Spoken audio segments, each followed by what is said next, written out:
Hello friends, मैं रिया यादव आपकी physics की mentor. Welcome to my channel Purvanchal study platform. कल हमने फिजिक्स का नया चैप्टर स्टार्ट किया था, that is thermal properties of matter. हमने वहाँ तक तो मतलब थोड़ा सा देख ही लिया था। आज हम उसके आगे यानी कि आज हम थर्मल कंडक्टिविटी से देखते हैं। तो आइए देखते हैं, मज़ा आएगा।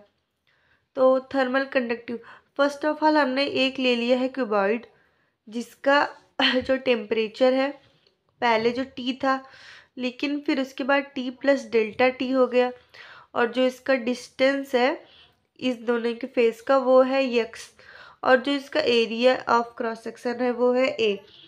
तो थर्मल कंडक्टिविटी कह रहा है कि rate of flow of heat, तो जो rate of flow of heat है उसको हम कैसे रिप्रेजेंट करेंगे। तो rate of flow of heat को हम रिप्रेजेंट करेंगे delta Q upon delta T से, और जो delta Q upon delta T है वो डायरेक्टली प्रोपोर्शनल है डेल्टा टी के। यानी कि आप जितना ज़्यादा टेम्परेचर बढ़ाएंगे उतना ज़्यादा हीट का फ्लो बढ़ेगा। और ये किसके और भी प्रोपोर्शनल है, ये प्रोपोर्शनल है कि delta T upon delta Q upon delta T directly proportional है एरिया के भी। यानी कि एरिया जितना ज़्यादा रहेगा उतना ज़्यादा भी रहेगा वो फ्लो ऑफ हीट उसका। और इन्वर्सली प्रोपोर्शनल है ये डिस्टेंस के, इस दोनों के फेस के डिस्टेंस के, ये इन्वर्सली प्रोपोर्शनल है। और अगर हम तीनों इक्वेशन को कंबाइन करें तो क्या मिलेगा, तो delta Q upon delta T जो है प्रोपोर्शनल का sign delta T A upon X. तो इसका जो हमारा आया फाइनल वो आया delta Q upon delta T equal to proportional का साइन डेल्टा के आया, तो A delta T upon X हो गया।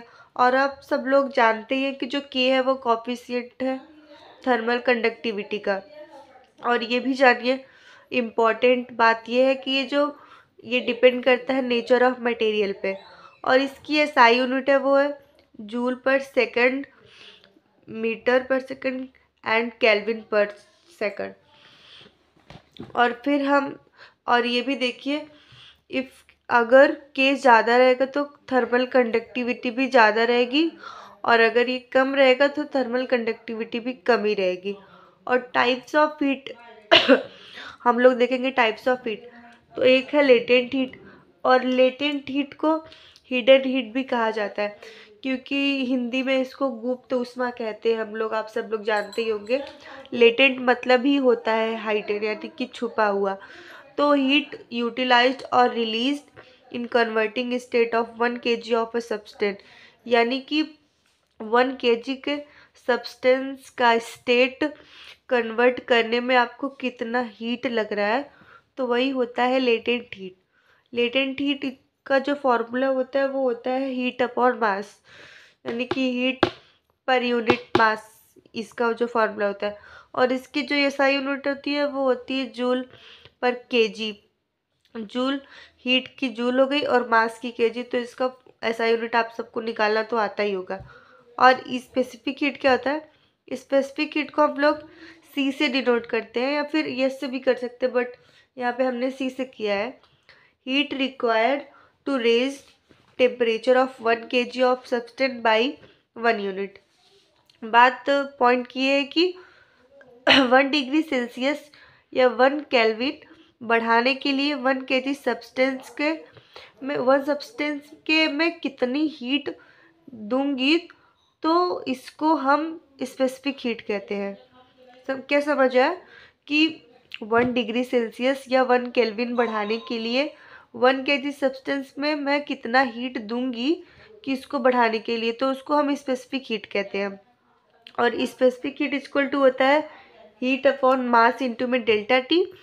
शॉर्टकट में क्या है, मास को हम एम लिख सकते हैं और हीट को क्यू, तो हो गया Q upon M delta T.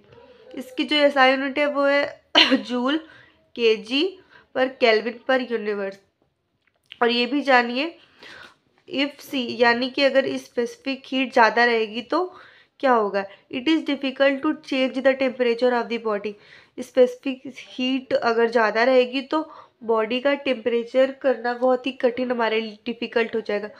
और बस इसका उल्टा ले लीजिए, अगर स्पेसिफिक हीट कम रहेगी, यानी कि सी कम रहेगा तो it is easier to change the temperature of body. बस इतना ही आज देखते हैं।